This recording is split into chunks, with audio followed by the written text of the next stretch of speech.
Say hello to my little friend. Actually, he's not that little. This is the gigantic Frankenstein. And he was originally done by Aurora. And then our good friends at Moebius reissued him. I don't know how long it's been now. At least 10 years ago, I'm guessing. Maybe more now, probably. I kind of lose track of time.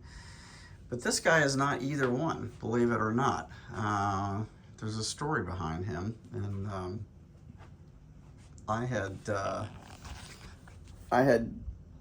this guy on my grail list forever, and they only made him 1 year, I think 1965, and at that time, this kit sold for like $10 or $12, which was unheard of. Kids didn't have that kind of money. So it was kind of a failure. So there really weren't that many of them made originally back then. I mean, there was a fair amount made, but they are very desirable, very collectible. Of course, they're a crossover collectible because they're Frankenstein and they're model kits, and you know, you've got a whole different genre of collectors, you know, that really are after that stuff. So even parts, you know, 15, 20 years ago, even parts for them would go for hundreds and hundreds of dollars, just pieces and parts. And I had tried to score one over and over and over again, and I just had finally kind of given up on the idea that I was ever even going to get one. So, you know, there were some people had put some up on back then, you know, 20 years ago on some of the model car lists and stuff, or the other, you know, monster lists and stuff. People would post them up, and I'd always comment about how cool they were, and I'd love to have one, but knew I was never going to get one. So I had a guy contact me, actually from, not, you know, on the west coast of Florida here. I think it was in Sarasota, if I remember correctly. And he said, I am doing some resin casts off of an original. He said they're not exact, but they're pretty good. He had made some modifications. He said, but I'm going to offer those up if you're interested in one. And it was $200. And so I bid on it. And so this guy is actually, he's solid resin. He weighs 8 pounds, I think, when I weighed, actually over 8 pounds.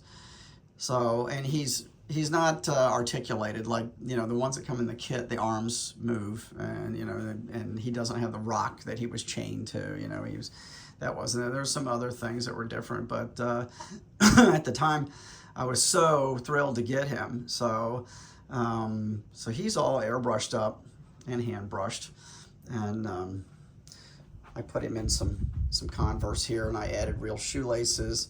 I printed some Converse decals.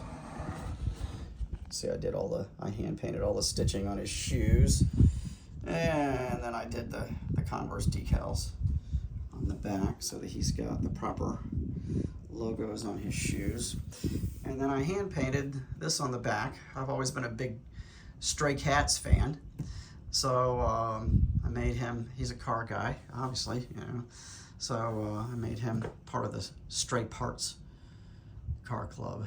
So so I did a little combination of hand painting and airbrush work on that on his back, because I had plenty of acreage back there. You can see the size of this guy. I mean, he is huge. And if you guys, I mean, if you like Frankenstein and you like models, you should get one of these. I mean, you can still pick them up off of eBay. The price has gone up considerably on them. I bought, originally I bought 2 or 3 of the regular ones, and I have one of the glow-in-the-dark ones as well.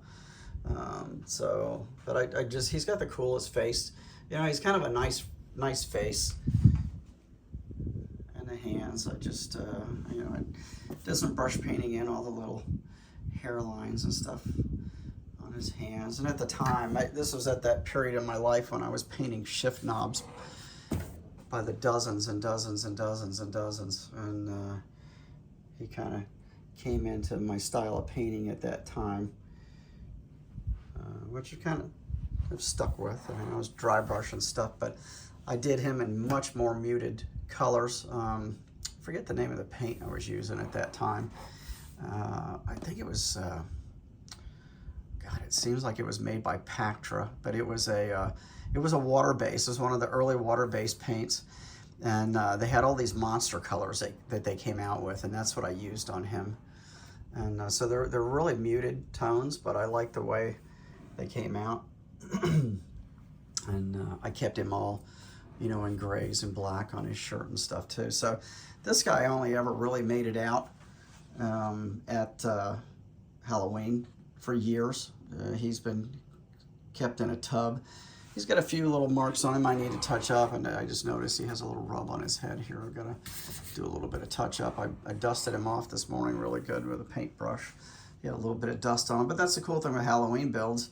You know, it's okay. If they get a little dusty, it just kind of adds to the charm, and I keep all my stuff in glass cabinets. But you still get some dust in there. You know, it can't be helped. You know, it's just what happens. I've noticed over the years that he's kind of patinaed up his jacket and stuff here a little bit. It's kind of some spotting in the paint, but you know, that just happens. But he's still one of my favorite pieces. I've got another one of them that I actually only used part of, and he's mounted in one of those big, huge Jesse James RC cars. I think it's a 54 Chevy.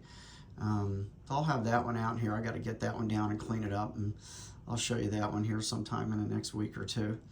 But anyway, I thought you guys would enjoy seeing this. And this guy, I finally, when I got one of my IKEA cabinets maybe a year ago, I finally decided to just keep him out all the time with a couple of my other Frankenstein pieces. So he gets to see daylight all the time now, and I like looking at him. So I'm glad he's out there. But anyway, another Halloween piece for you, and we'll have some more stuff here in the next week or so. Believe it or not, I have not even decorated my house yet for Halloween. With everything that's been going on, and I've been trying to help move some stuff for my daughter and move some stuff around for one of my other daughters, and we've got sports games this weekend with grandchildren and stuff, so it's kind of cut into that. So not sure what's going to happen with the Halloween decorations, but anyway, show you this guy, and I'll see you again soon. Thanks for tuning in. Keep building.